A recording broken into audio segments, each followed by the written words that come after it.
So I get this question, Harley, can you please do a video about Robert Morse? Share your comments and criticisms on Robert Morse. Alright, let's do it. Here's the video. And I've got nothing personal against Robert Morse.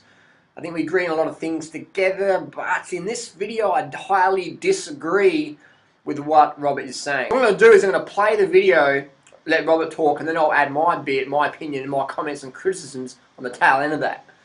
And hopefully that can clarify where I stand. Now let's get to it. Eating less is better. What about 80-10-10 people? I don't know about them. They seem to be eating massive amounts of food, but why? Why eat less is healthy? How does eating less make you healthier? Look at anorexics. Anorexics live around about 1,200 calories a day. The anorexics healthy? No way. Anorexics have the highest rate of death of any mental disorder. That's a fact. Telling people we shouldn't have that much, we should have that much, eat less, that's fucking nonsense. That's promoting an orthorexic, anorexic diet. I see this all the time in the raw food world. Overweight people telling people they're eating too much and creating all these fucking neurological issues in people who are getting all these eating disorders going, I'm eating too much fruit, I'm going to get fat on fruit, even though they're wasting away, getting emaciated or becoming binge prone and depressed.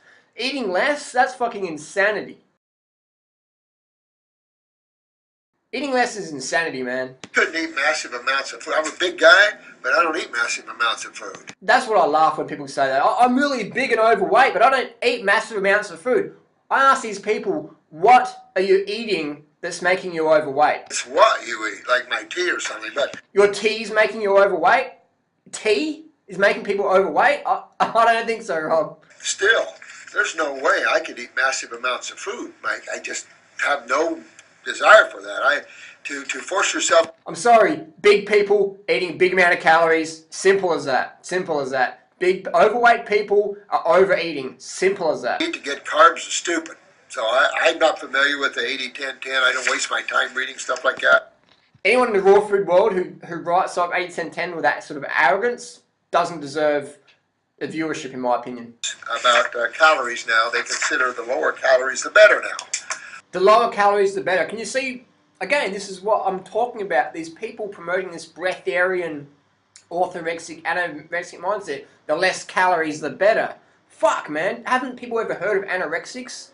And go to a hospital, man, with anorexics. Tell me these people are healthy people. They're not. They're sick. And they're eating less calories.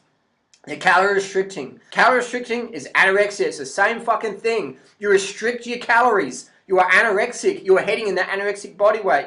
You are heading towards that paradigm of anorexia. Simple as that.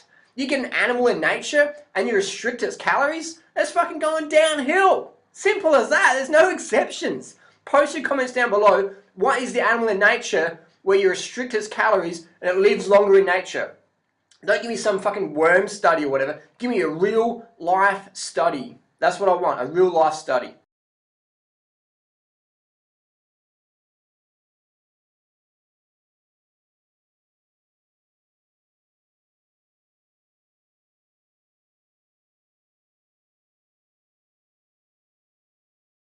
At its unawareness rate, we look into nature. Go by how your body works. Go by how. That's it. Look into nature. Every time I go into nature, what do I see? I see animals.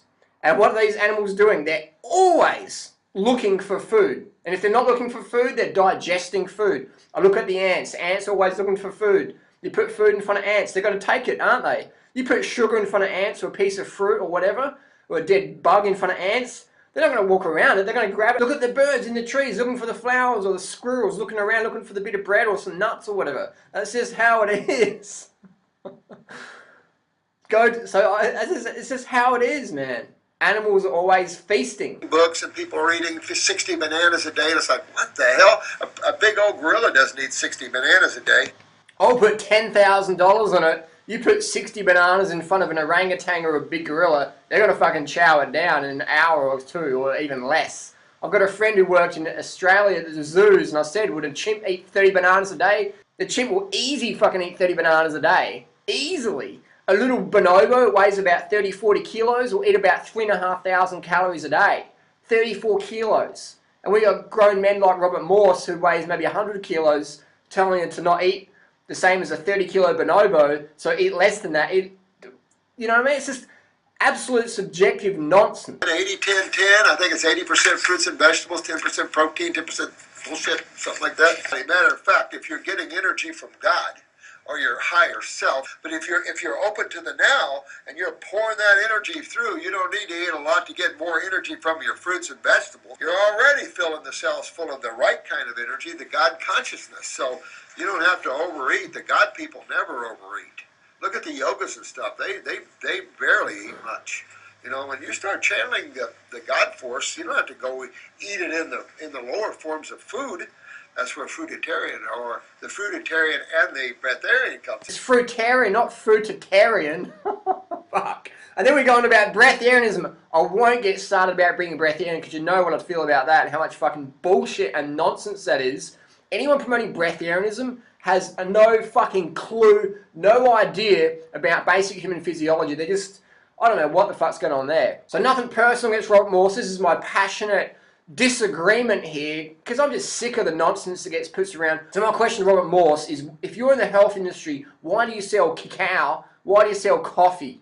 These things are neurotoxic to the brain. They're liver toxic, they're kidney toxic, their whole endocrine system toxic. Why are you selling coffee and cacao when we know they're toxic items? So my other question would be, why are you selling bovine adrenaline capsule glandular thingies, little things in a plastic jar which are scraped off the slaughterhouse floor from the literally the adrenal glands from the cows at slaughterhouse pump. Can you imagine the amount of adrenaline in a cow's adrenal glands when it's getting slaughtered? The bolt gun that's kicking around. So that little adrenaline gland is a stimulant. It's fucking not giving people a. I mean, if you look up on the internet, death from bovine adrenaline.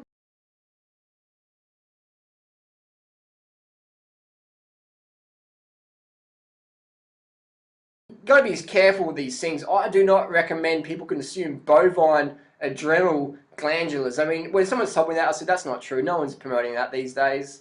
And then I looked on Robert's site and you're like, oh my God. Oh my God. And he's selling brain extract. In the world of mad cow disease, foot and mouth, anthrax, bird flu, all these issues going on, people are selling the most dangerous parts of an animal to consume. It's fucking nonsense. I don't promote any animal product consumption, just for the record there. I disagree, and I highly disagree with the consumption of these glandulars. Selling people cacao, coffee, brain DNA, bovine adrenaline, glandular... I won't even go there. That's just disagreement with that one. So that's my comments and criticisms. You asked for it, you got it. The no bullshit approach still stands with Durianrider. Post your comments and questions down below, and feel free to like, share, subscribe if you want to learn more.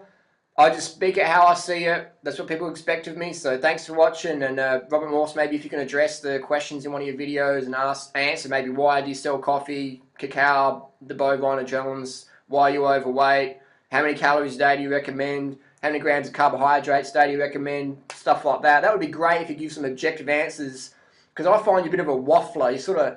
You waffle on a lot, just waffle on, and you talk a lot, but don't really say much at all. So those are my comments and criticisms. I'm going to get back to my banana smoothie. We'll see you all soon. Peace. Take it easy.